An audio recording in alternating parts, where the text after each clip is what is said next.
As you saw, extremely rare to see them run the football 3 straight times. Throw it back on the flea flicker play. Warner for the end zone for Fitzgerald. Touchdown! What a catch! Oh, that was a great catch. Fitz just stretched it out.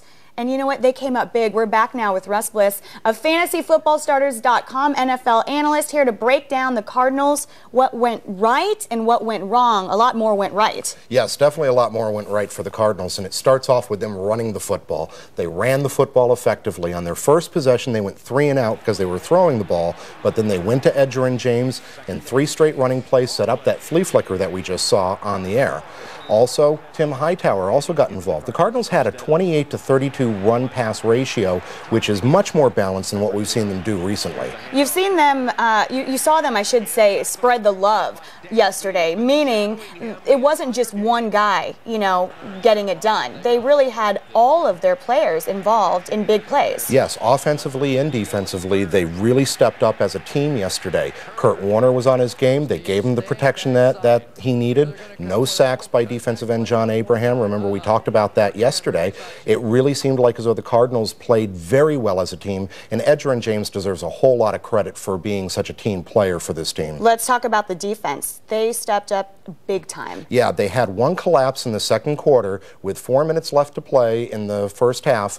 The Cardinals gave up 2 touchdowns to the Atlanta Falcons, but other than that, they played very good throughout the entire game on special teams. And here we're looking at the Falcons walking it in there. Yeah, Michael Turner got the touchdown right there, and Atlanta took that 17-14 lead going into halftime. And you know, Cardinals fans, I mean, just the wind got knocked out of you at that point because you're thinking, oh yeah, please do not lose the momentum. Yeah, you definitely didn't want to lose the momentum right there. Atlanta had it all, but then in the second half, the second play, the botched handoff between Matt Ryan and Michael Turner, that Antrel Roll scooped up. What happened there? Was that just miscommunication between those guys? Well, you saw the running back, Michael Turner, got knocked down by one of the defensive linemen that actually got great penetration, and he was hit just as Matt Ryan was handing him the football, and that allowed the ball to basically pop out, and Antrel Roll just right into his hands, runs it in for the touchdown. That was really the game changer to me.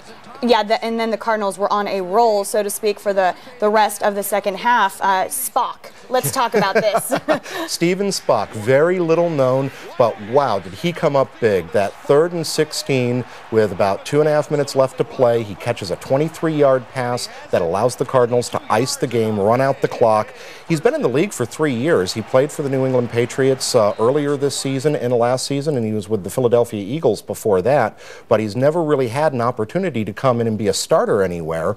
With the Cardinals having Leonard Pope and Ben Patrick, Steven Spock turns out to be the unsung hero. Oh, I love that. That's awesome. Anquan Boldin, you know, as of right now, we just checked, his injury status is questionable. Right. He suffered a hamstring injury on that big pass play, that 71-yard pass play, that catch and run that was just phenomenal. And Anquan Boldin is one of the best runners after the catch in the National Football League.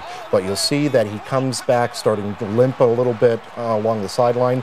The hamstring is probably a strain. That's probably what they're going to call it right now. We'll know more later on in the week, but right now very questionable for next week's game against whichever opponent they end up facing. But, you know, Boldin, you can't count him out. I mean, he just was so tough all season long. After the injury he suffered, I understand he didn't even take painkillers while in the hospital. Yeah, and that was an injury that I would have been gone for the rest of the year. Russ Bliss out.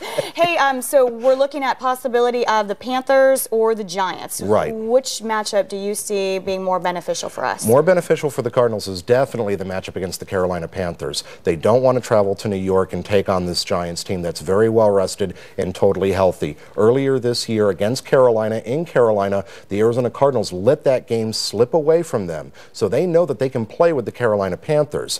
The game against the New York Giants, that one was here in November. That was a tougher contest, in my opinion. If they have to travel to New York, it's going to be much tougher for them than going to Carolina. Yeah, New York fans, too. They can be rough. Oh, yeah.